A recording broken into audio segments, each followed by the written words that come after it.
Welcome to Lost in Revision. All of our content is public domain, literature, fairy tales, and folklore. We look at stories through an irreverent and lighthearted lens in our discussion episodes, and our daily stories are a fun way to listen to the original versions in a short format that can fit into most people's schedules. If you prefer to listen to full chapters, you can subscribe to our Patreon page. We just added a $1 option that provides early access and more. You can check the show notes for our Linktree page where there are links to all of our public pages, ways to contact us, and all of our content. Our goal is to at least break even to cover our expenses, so any support that you can offer to help us reach that goal helps keep this podcast going and you entertained. All of our music is by Nathan Hubble and is used with his permission. Thanks, and enjoy the show.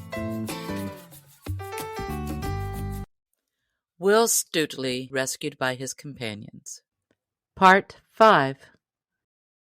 At last they came to the great town gate, through which Stutely saw the fair country beyond, with hills and dales all clothed in verdure, and far away the dusky line of Sherwood's skirts.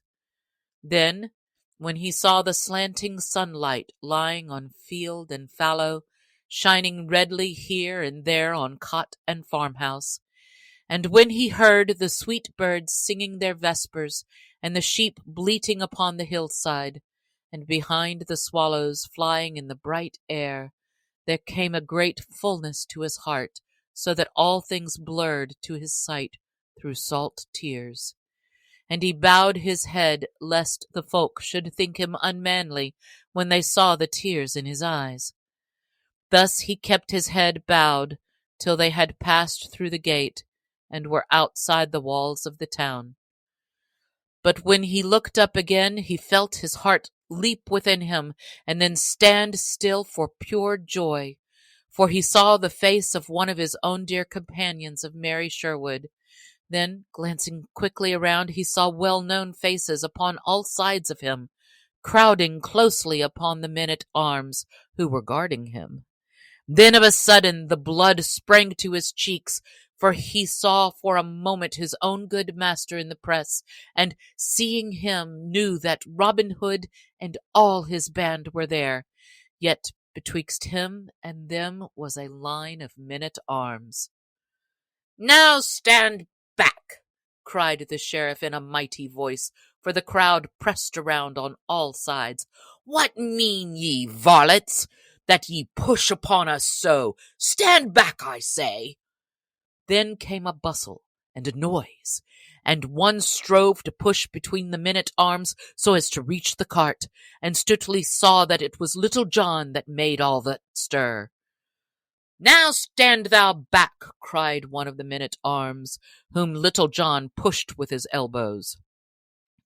"Now stand thou back thine own self," quoth Little John, and straightway smote the man a buffet beside his head that felled him as a butcher fells an ox, and then he leaped to the cart where Stutely sat.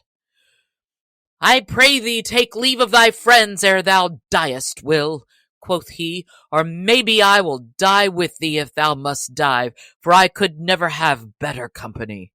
Then with one stroke he cut the bonds that bound the other's arms and legs, and Stutely leaped straight away from the cart. "Now as I live," cried the sheriff, "yon varlet I know right well is a sturdy rebel. Take him, I bid you all, and let him not go."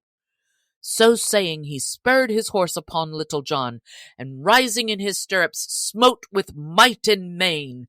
But Little John ducked quickly underneath the horse's belly, and the blow whistled harmlessly over his head.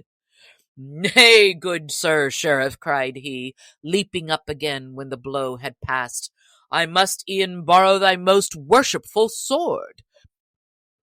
Thereupon he twitched the weapon deftly from out of the sheriff's hand. "Here, Stutely," he cried, "the sheriff hath lent thee his sword.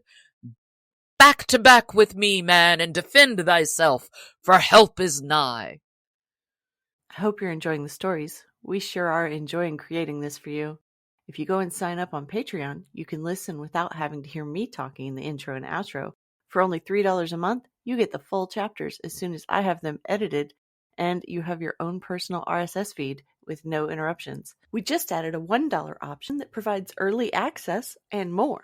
We also have an account with buymeacoffee.com if you want to support us that way. So check out our link tree in the show notes for all of the best ways to get in touch and support the show. There's a lot more waiting for us all at the end of the road.